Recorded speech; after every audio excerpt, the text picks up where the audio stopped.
But first off, with former Minnesota Governor Jesse Ventura, author Jesse Ventura with his Demo, Crips, and Republicans book that's a bestseller. Let's talk about the election and your take on it, because I talked to you during the break, Gov. You said that you did watch much of the election returns last night. You've got some comments also on some of the propositions. I watched because I was interested. I actually, what I hoped for didn't happen, but it almost did.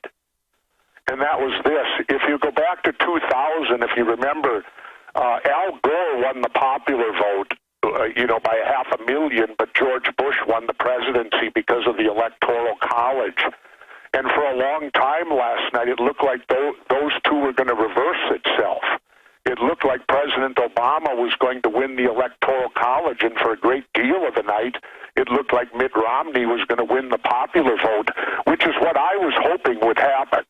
And it did fall short. The president ended up, winning the popular vote by a very slim margin, and then, of course, won the electoral by a much wider margin. And the reason I wanted that to happen was because I wanted the shoe on the other foot within a decade almost. Because I'm an advocate to abolish the Electoral College, and I always have been. I don't understand its purpose anymore. It's outdated. It was put into play back when they had to go to Washington on horseback, so it was the only way they could determine a president. Well, we live in an electronic age now where they can look into your backyard from a satellite. What the hell do we need with the Electoral College? The presidency is the only election in this country that is decided by not the most popular vote. Why?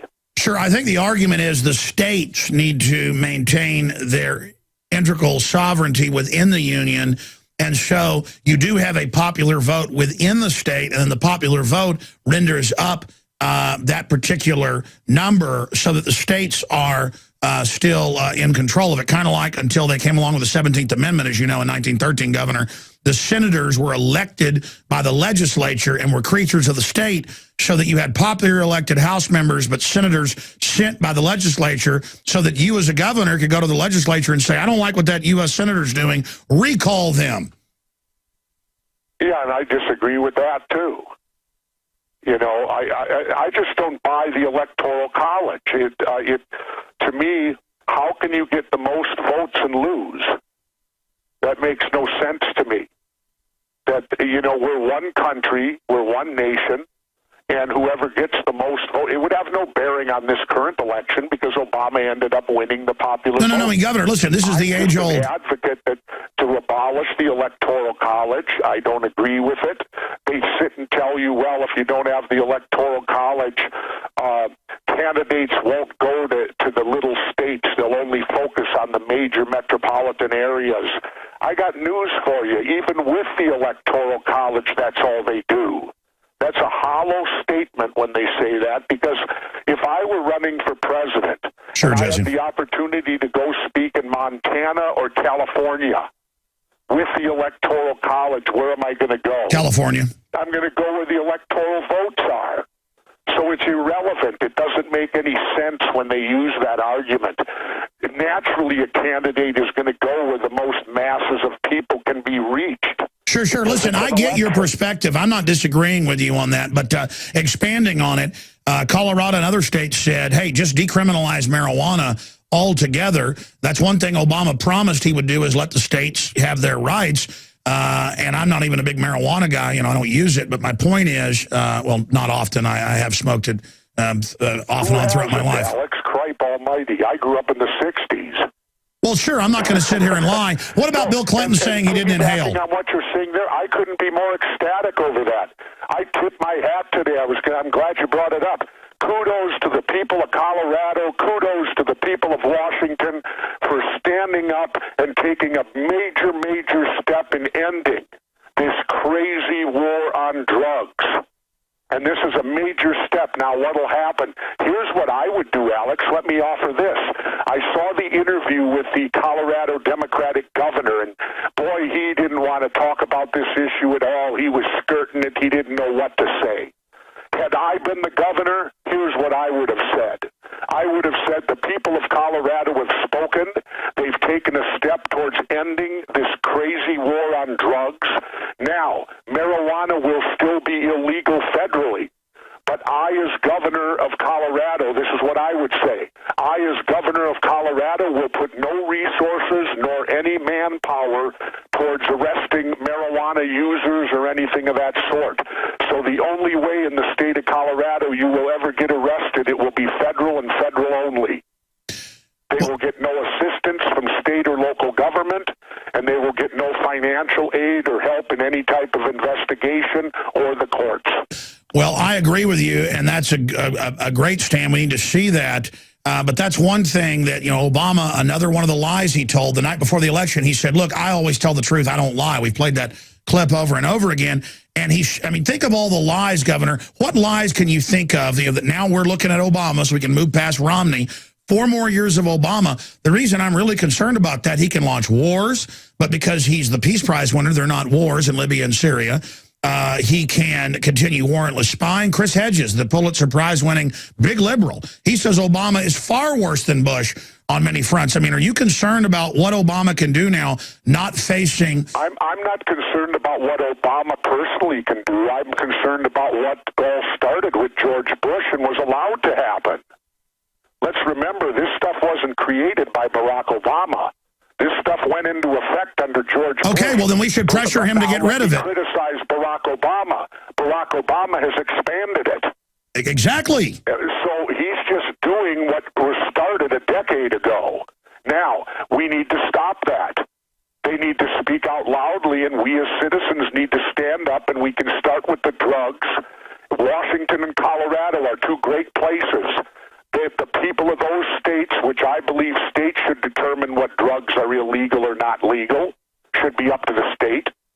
And if the federal now comes down hard on Colorado and Washington for this, we as the rest of the country need to step forward and say, hey, wait a minute, instead of sitting on our asses out there doing nothing.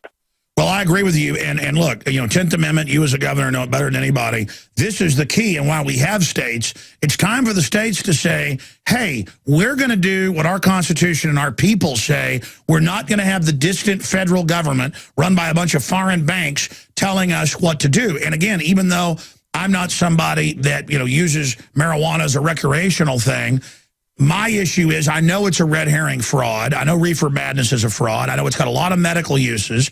And I know that the feds have no business. As Obama said 4 years ago, he was going to stop enforcing federal stuff on recreational. It's a bigger issue than that, Alex. The issue is this.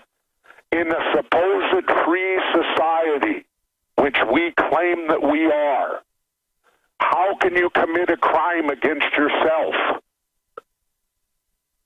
Yeah. Follow me?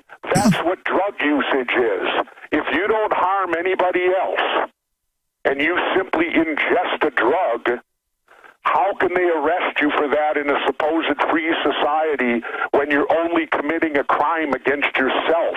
It's unconscionable to me, the concept that you can commit a crime against yourself. No, I agree. I'm just saying the mechanism of the state is there. That's why we have it, to be a check and balance against out-of-control federal behavior. Right. But the big point is that whether you agree with marijuana or not is irrelevant. It is the point of the matter of committing a crime against yourself in a supposed free society. No, I agree with you. You shouldn't be able to do that. I'm just saying even the marijuana phobics out there need to understand this model of nullification and using the states to block the feds when they're out of control in the tyranny department is something that's really working. Yeah, and that's why people should get on board and support what Colorado and Washington did. That the people of those states determined on their own that they were going to now want to tax marijuana. They want to treat it the same as alcohol. They want the revenues from it, and they don't want people put in jail over it. And that's the right way to go because, again, it's a step forward in a free society of abolishing the ability of committing a crime against yourself. Now, if somebody smokes pot and goes out and robs the bank, well, fine, then prosecute them. Oh, yeah, well, nobody's robbing banks that's smoking pot. People drinking are doing it and using cocaine. But listen, expanding on that, we're about to go to break, but you bring up a really interesting point there. Government, as you know and you've written about in your books, has been caught shipping the drugs in to begin with. certain facets of government, rogue facets of the CIA and things so that they can finance their stuff. Because, if an element in the government has to do something and they get their money from Congress, well, then they have to account for that money and they have to give reports to Congress, and then it gets above board.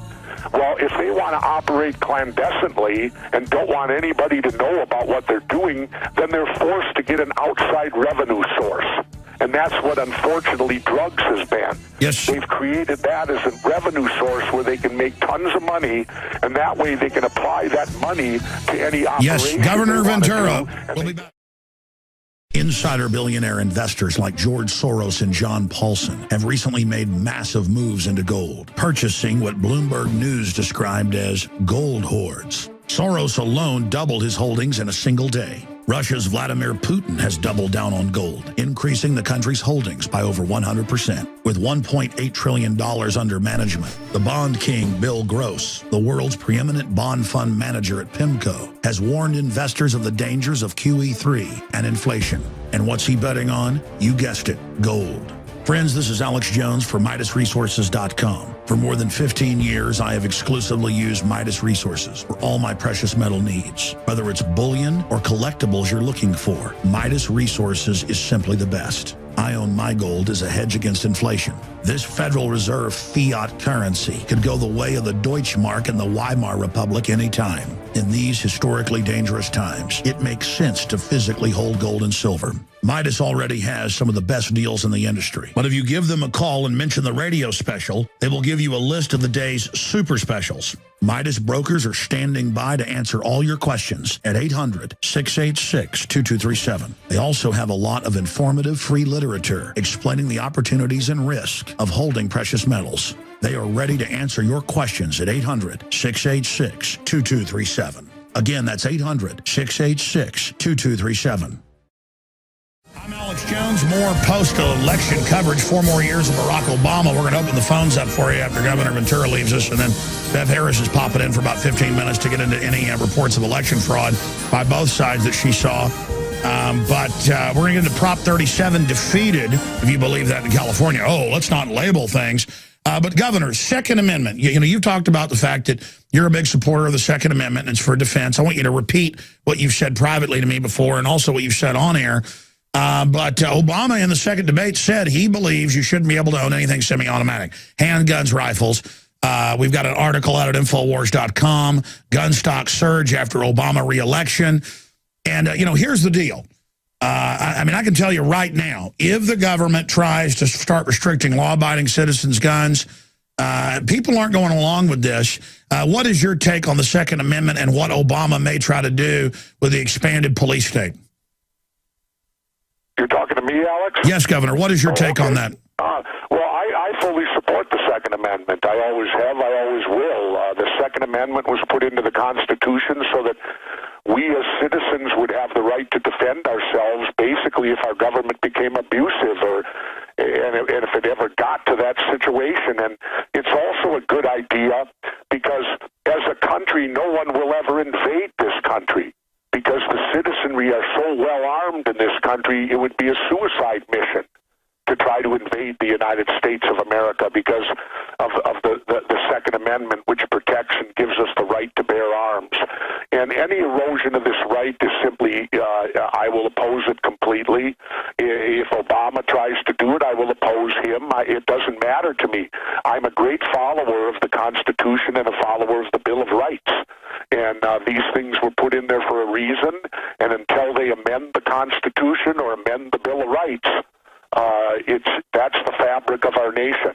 And that's what our nation stands for. It's the glue that keeps it together, and we need to honor that as a military veteran and all veterans today.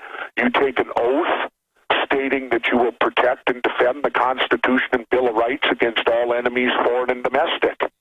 And I live by that oath even today, even though I've been discharged in 1975. I still live by the oath that I took, and that is I will defend the Constitution and the Bill of Rights. So until they're properly changed in some manner, I will continue to defend them. Sure, but I mean, any government that tried to go out and have their electronic voting machines and some national referendum say we now want to ban the guns, I mean that's just a tyrannical move. And look, just in the last week and a half, you probably saw... Wait a minute, Alex. To do anything like that, to amend the Constitution, also requires the ratification of 2/3 of the states. Sure, that's what I meant by the national referendum. Do it strictly from a federal level. It would then go down to all the states voting on it, and it would require 2/3 of the states to vote in approval of it. No, I know, but... I believe there are 2/3 of the states in this country that would approve of eradicating that out of the Second Amendment. But if they bring in enough people and get them on welfare, they will. But here's my issue with this, and I want you to elaborate on this, Governor. First of all, Alex, I'm going to jump on you again right here. Social welfare pales compared to corporate welfare. I know. If you look at charts between social welfare and corporate welfare is 100 times more costly Totally agree. than social welfare. And it's left under the radar screen. So any chance I get to bring that out, I always do, that corporate welfare is far worse, 10 times worse, than poor people on social welfare. Governor, let me elaborate. I totally agree with you that that's why they give people a little bit of welfare, so they'll accept all the corporate bailouts and the scams and the trillions and the 30-to-1 in some metrics of corporate welfare. I get all that. I'm saying people that tend to be on welfare will vote the Democratic Party line, which is the abolition of the civilian ownership of firearms. Well, the Democrats don't have enough power to do that. It would require Republican cooperation. You're right, but they did that in the 68 Gun Control Act. What do you make of these articles? About to go to break here, long segment coming up, Governor. They now have 2 federal courts have ruled they're going to have police dogs come to your door without a warrant. If they smell drugs or explosives, they're going to call that probable cause and come in on snooping investigations. Well, first of all, let's continue where we started with the states of Colorado and Washington in our first step towards ending the war on drugs. Yes. Let's battle it from that front, and we won't have to worry about dogs coming to our door who can smell pot or whatever it might be, because it'll be legal. No, I agree. That's the mechanism there. As far as the explosions and all that, look, if they're going to pound us with martial law, they're going to do some false flag operations in which to implement it. That's what you got to look for. I agree. Let's talk about that when we come back, and then I want to get into any other tidbits on the election. I want to get your take on Prop 37 in California. Hey, they're saying, we don't want to know what's in our food. Don't tell us. I don't believe that for a minute, folks. That's election fraud. Do you understand how dark it is? How far down the line we are? How late it is? Jesse Ventura is with us. We were just talking about golf during the break and why he loves to play it so much. We're going to get into the TSA episode. Canceled, not going to air of the new series. He says he's going to bring that up on Piers Morgan tonight. I wonder if they'll edit it because it's taped to air. Sometimes it's live. I was live on The View that time, so I could say whatever I wanted. University of Mississippi students riot over Obama re-election. That's from the Huffington Post, of all places. I thought I was evil when I pointed out all these people were saying they were going to do that on Twitter. Just absolute idiocy. We're going to be going over some of that.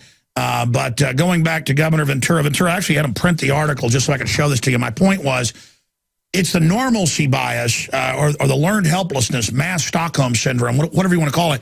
We get more and more comfortable. You know, you're not comfortable having weirdos grab your crotch. I'm not comfortable happening to me or my wife or children, so I can't fly, at least with them.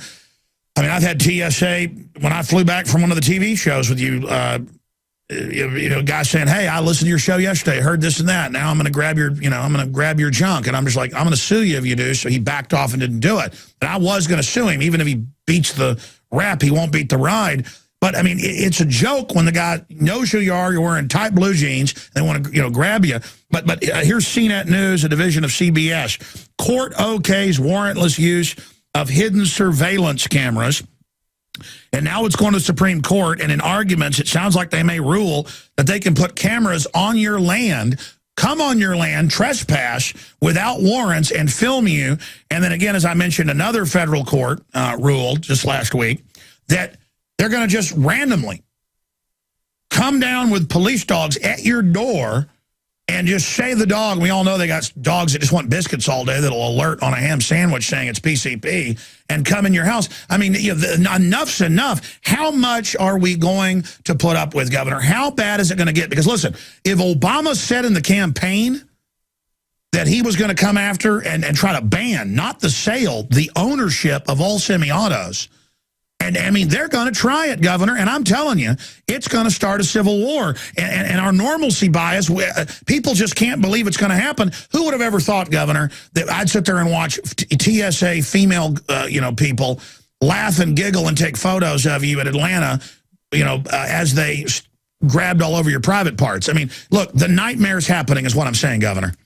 Well, again, it's happening, but it's only because we're allowing it to happen, and they're making us safe, and we seem to be acceptable of that. That as long as we're safe, they can do anything. And Alex, I just want to tell you that you can threaten all the lawsuits you want against TSA. I tried it; you won't get anywhere. So if you sued that guy at TSA, it would simply get thrown out of court, and it would cost you money, like it did me. So the threat of they're not under any fear of a lawsuit threat because nobody can sue them. My case proves that. Well, you tried to go through the regular normal court, which you should have, but now they say it has to go to administrative. Just because one suit gets thrown out fraudulently doesn't mean we don't fire more torpedoes. Yeah, but the problem is if you go administrative, you'll never be in front of a jury. You'll be in front of 3 judges, and there's no discovery allowed. So it's not a real trial. Oh, no, I agree. Against you, and they'll simply rule against you, and then you're done that way too. Wow, justice is. Trust me, Alex. If you go the route of administrative, there's no discovery. There's no anything. You can't call witnesses. You can't have a jury. Yeah, but, I mean, I had 3 judges. I had a lawyer in studio, and then after the show a few months ago, he said, Jesse Ventura should have filed that in administrative. He filed that in the wrong court, and I hadn't talked to you yet. I've since talked to you, and I said, no, I think he said he wanted to go to the regular court and have a jury. He thinks that's a fraud, which it is. Since when is everything administrative? It shouldn't be. That's the way they loop the system. And for him to say I should have done the administrative, how do you do that until you have a case? You can't go in front of the Court of Appeals until you have a case. You can't just arbitrarily go in front of the Court of Appeals. No, I know you've got a top right and a top flight lawyer. I knew you did the right thing. I mean, I remember you saying that you were going to go before the real court, and that that if that was the case, that you might just end up leaving the United States. I don't know if you remember saying that about a year and a half ago when that suit started, Governor, but where do you stand now and where this country's going? Well, I don't know. I'm very confused because you get mixed signals all the time. They tell you one thing, but the truth is you have to look at the proof is in the pudding. What are their actions? What are their actions of what they're doing, not the words and what they're saying? Because they'll tell you anything you want to hear. You got to look at what are they actually doing. And so we'll go forward now and we'll see what Obama does. I'll be interested, like I said, to see how he handles Colorado and Washington, the people voting for recreational marijuana. I'll be interested to see what comes through the wash on that. If they start cracking down more and busting more, well, then that tells you that they don't honor states' rights at all and that the battle is on. Yeah, that's what he did in California. So, I mean, he went hog wild. They say he quadrupled enforcement that Bush had. Well, it might be. I don't know. I don't live out there, so I couldn't answer that to know whether they did or didn't. Yes, sir. It was in the news. I know you're not out in California, but that is a fact. Speaking of California, I want to get your take on this. Electronic voting machines, just a month ago or 3 weeks ago, it was 2-to-1 people wanting to label stuff if it has GMO, growing its own pesticides, what have you. Right. They got to tell you how much sugar, how many carbohydrates, but not if the plant grows its own pesticide to kill the bugs and things like that. Or and it says Prop 37's defeat, a major win for the media's power of persuasion. I don't agree. I saw them suddenly go, oh, it's flipped now. 60% are against it. I don't believe that Californians didn't want to know if something was... I find that extremely hard to believe, too. You got to be kidding me that people don't want to know what's in their food. Even China and Russia do it. Exactly. In China and Russia, they do it. And the people of California are going to say, no, we don't want to know. Well, clearly, if they're using electronic voting machines, I right there am very suspect. We must ban those things. Go back to a paper ballot and go back to hand counting. Yeah, they're 100%. It's like 5 big companies. I've had voting experts on breaking it down. They've got the new Diebold company under a new name is the biggest. They've got Hard Inner Civics owned, by the neocons. I mean, it is just it's bad news that they're saying we will not let you know what's in this. Now eat it. I mean, I can't believe that would fail, especially in a state like California, because California is extremely liberal on most parts. They seem to be for most of the time.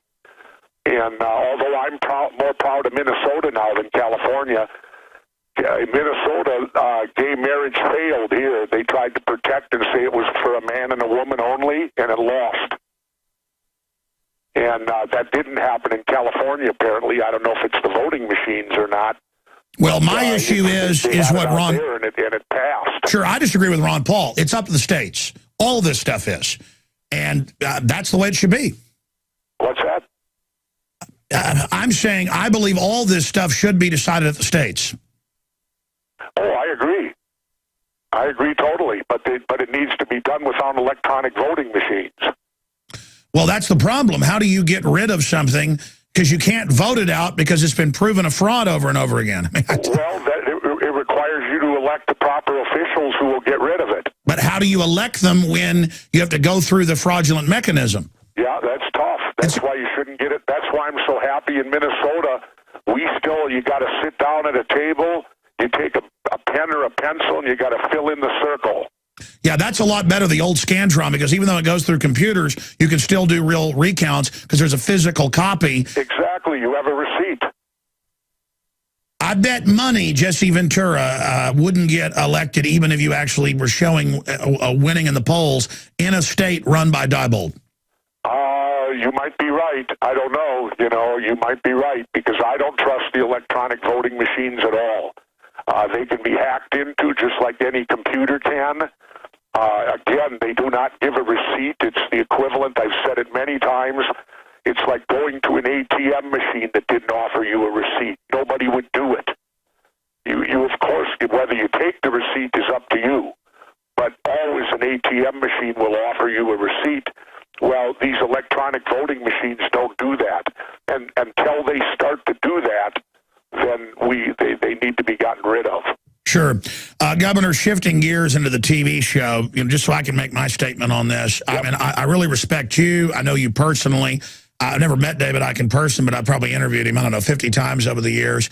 Some of what he says is pretty far out there for some, but a lot of what he said, I remember him saying 10 years ago, that Savelle was a pedophile, and now it's come out. I mean, just so much of what I used to, like 15 years ago, I called him the turd in the punch bowl, and I say that, in the upcoming TV show, if that version of the edit I heard about is still there. I know they change the show all the time.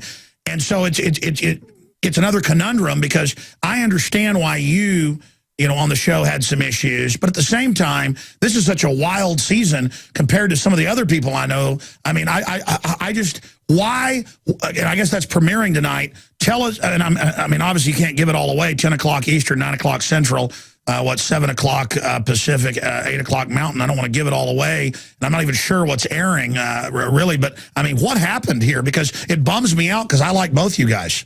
Nothing happened. David Icke and I just met face to face, and we didn't get along too good. I hold nothing against the guy.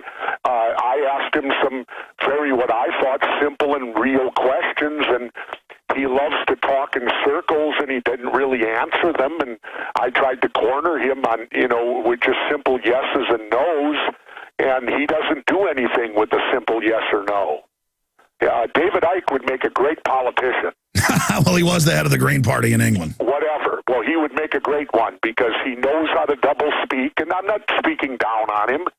He just knows if he doesn't want to give a yes or no answer, he's a perfect politician. He talks to you for 4 minutes, and at the end of the 4 minutes, you ain't got a clue what he talked about. Well, I don't think he does that on purpose. I do. He talked for 11 hours to a crowd of 6,000 a week and a half ago. I mean, he'll talk for 20 hours. It's long form.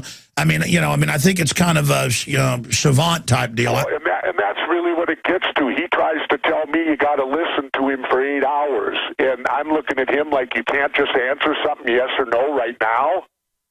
You're telling me I got to sit through a lecture for 8 to 10 hours to get an answer? Well, listen, I like Sean Stone, but I see the clip up there on the True TV site where they're running around with this woman in a field, and she's going, the reptoids, and you guys are being nice to her. She's a psychic. Yeah.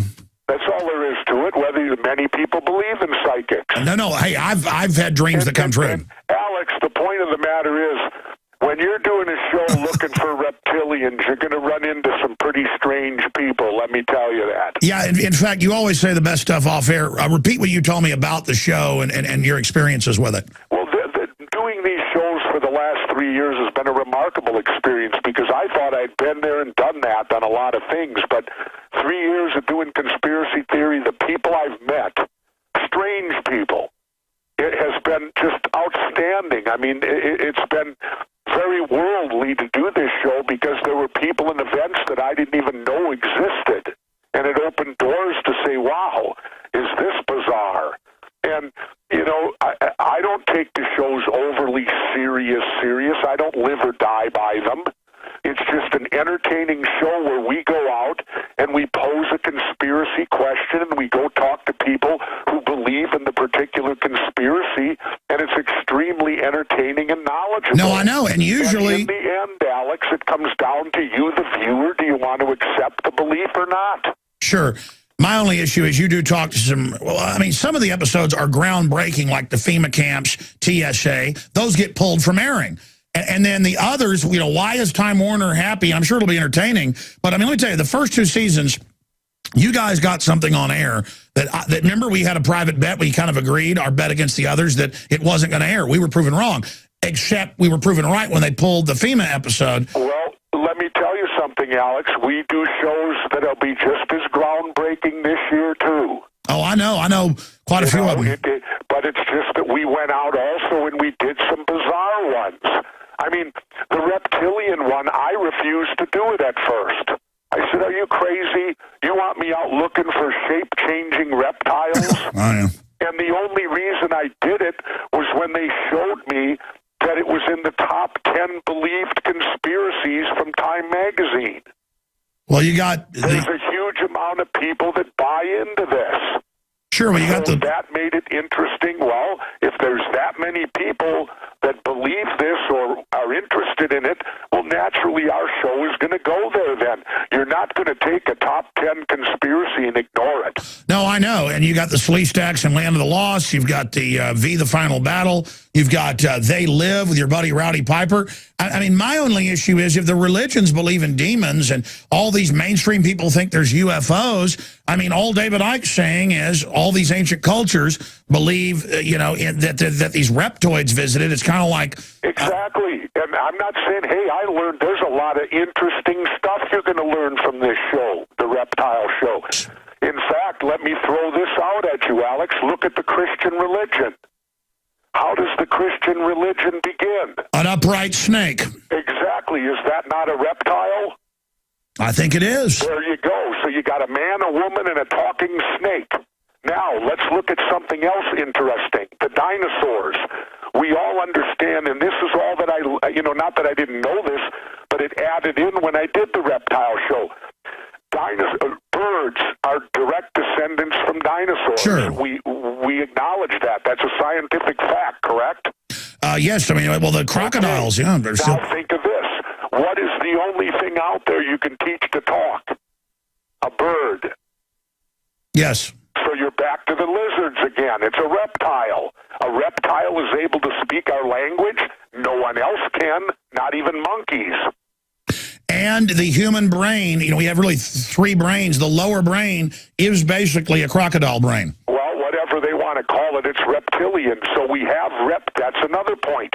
We have reptilian in our brains, which if you're a believer in science, as I am, that means if you believe in evolution and go back far enough, way back, we were together at one point and obviously separated. So I'll give this benefit of the doubt. If we indeed separated at some point from reptile to human or whatever it might have been through thousands of years, whatever it may have been, well, who's to say the other side died out? Well, see, again, I don't even go with the mainline evolution. I don't go with what the churches twist. I mean, it's something more. They're now looking at the DNA, and scientists are saying this DNA that we thought 96% was junk, it's all this other important stuff. But here's my issue, and I'm glad we're talking about this here, just because I'm always right up front with everybody. And I called David Icke up and I said, hey, I think you ought to be in this show, because we were having these discussions and like, yeah, maybe we're going to go look at it. And then I find out it's all a big blow up. And so that's why I'm just bummed out, because it sounds like, hey, go be part of this. And then I'm like, the only reason it was a blow up is David Icke won't answer simple questions. Watch the show and judge for yourself. No, I mean, I just ask him simple questions, and apparently I'm too stupid, and because I desire a simple answer. Yeah. And he tries to make it seem like there is no simple answer. Well, I think... And I don't buy into that. Sure. You can answer things yes or no. Sure. Well, I mean, we can stop talking about this because we have some other issues to cover. But just in the interest of time, was this video, that we've got live going out in this audio, was obviously millions are probably going to end up watching it. Just wanting to know about this, especially once it airs tonight. It's just that I want people to know Jesse Ventura did go into this, because I talked to him privately. We had this same discussion you just heard, and I'm like, yeah, David, they know all about that stuff. They just want to get it answered. And then David's the type where he said he was sitting there for like an hour, and he's a real nice guy. He's like, I want to go meet Jesse. They're like, no, you can't meet him. He thought it was a rudeness, because I guess TV's changed since he was at the BBC 20 years ago. He was thinking he wasn't getting to meet you. He didn't know that this is reality TV. They want you really meeting for the first time. So while they were fiddling with lights for an hour and a half, he got angry. You'd been angry on the train, I know, and all the crud you had to deal with, not flying and a bunch of stuff. So it's just like kind of two sports guys kind of got at it in the room, I think. No, I don't think so. You watch it and judge for yourself. I haven't seen it. So you don't need to build it up that we both had bad days, and so therefore the interview went bad. Watch, again, I leave it up to the viewer. Watch the interview, listen to the questions that I asked David, and listen to his responses and see if you respond the same way I did. I can't wait. Alex, it's this simple. He beat around the bush and didn't give me answers which I asked questions for. That is the only thing I got irritated over, was that I traveled a long way and I couldn't get an answer. Plus, he was very condescending towards me. Sure, I just talked to the crew afterwards, and Tyrell called me right after it happened, and then I talked to David and kind of got the same story. I just like both of you. I don't like seeing people I like fighting. We're not fighting. No. Dykes and I are not fighting. If there's a fight, it's on his end. I'm not. I did a TV show. It's over. It's water under the bridge. I don't look at him any differently today than I did before. No, I hear you. I just know it's going to become a controversy. Alex, you're too panic-stricken. Relax. Go have a beer. Oh, man. Hey, we don't have beers. We have cigars, Jesse. You don't drink. Well, I'm telling you to have a beer. Please don't tell me that. I don't need one. I have one. I'll have about 8. You're the one that's all wired up over this episode. Relax. It ain't that big a deal. No, I know. It's just I'm always wired up. And it's only one little portion of the show. We go down, I meet with the Apache Indians. It's much more intriguing than just simply my little showdown with David Icke. No, I know. I am making a mountain out of a mole. It doesn't matter. Let's just move on here. All right. What is your favorite episode, if you have to say, or like what are 2 or 3 that are coming up? Give us a little idea. Well, of course, I love the Death Ray one because it's so intriguing to me, the scientifics of it, and Nikolai Tesla and all of that stuff. I've been into that now for a little while, so I find that one very interesting. A bizarre one is time travel. Is it real? Is it not real? Dimensional things like that. You got a little upset. The show gets pretty heavy. Yeah, and pretty scientific this trip around on a couple of the episodes. Well, first... And I guess the bottom line is this, and I'll put this out there. The bottom line is this when you do conspiracy theory. You're not allowed to ask the government a question today on anything and expect to get an answer. It's that simple. And that's the most disturbing thing about doing conspiracy theory, is that when I do question any government entity over any subject, you literally get the door slammed in your face and you're told it's none of your business. That's right. And that's the part that's disturbing. And that's what people should take from conspiracy theory on a real level, is that today you are not allowed to ask your government a question, and that's outrageous because we pay the government. They're supposed to work for us. It's not supposed to be the reverse. We don't work for them. They're supposed to work for us. And I think that when we come to the government with a legitimate question on any topic, some mechanism should be provided to attempt to give a citizen an answer. Well, they're becoming more and more unaccountable. Shifting gears back into Obama briefly, and I hope we have time to tell one of your, why you love golf so much, because I find that interesting.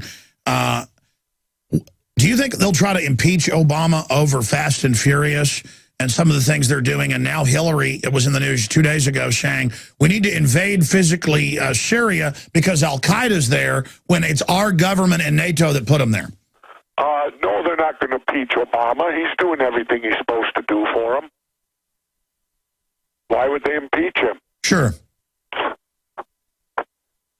No, I don't see any impeachment on the horizon for anything whatsoever. That's just the red flag BS from the, that's going to fly around always, like with every president, it seems, that gets in there. Put it this way, they all have dirty laundry when they get there, or they will get dirty laundry while they're there. That's a given. Just like today, one of the reasons I don't think I can be president, Alex, you got to be able to lie. I believe that. I believe the president has to be able to sit up there, keep a straight face, and lie. Because they've all lied at one time or another. Sure, and what was it, a week into your governorship? They said, hey, some people want to meet with you, and it was 23 CIA people in plain clothes from the community? They're not... No, they veiled it under a CIA training session, and it was up to me. They didn't force me. They asked if I would go down and meet with them, and I, at the time, thought, why not? Well, let's see what this is about, and so I did. But, they didn't force me into by any reason. Sure, I'm just saying the CIA's there. A training class or what, who knows? But I did meet with 23 members of the CIA, and all of their questions were geared to how did I get elected. Sure, Governor, we're almost out of time. Golf, why do you play so much golf? I play golf, Alex, because I play a lot of it because I need the competition with myself. I'm a competitive person with myself. I'm 61 now. I can't play other sports, so I play. It's me against the golf course, and I need that. I need that for my physical release. That's the way I am. And so that's why I play so much golf, because it's me against the course. I challenge the course every time I go out there. Unfortunately, the course usually wins. Very interesting. All right, Governor Jesse Ventura, I'll say bye to you during this break. Thank you so much for joining us.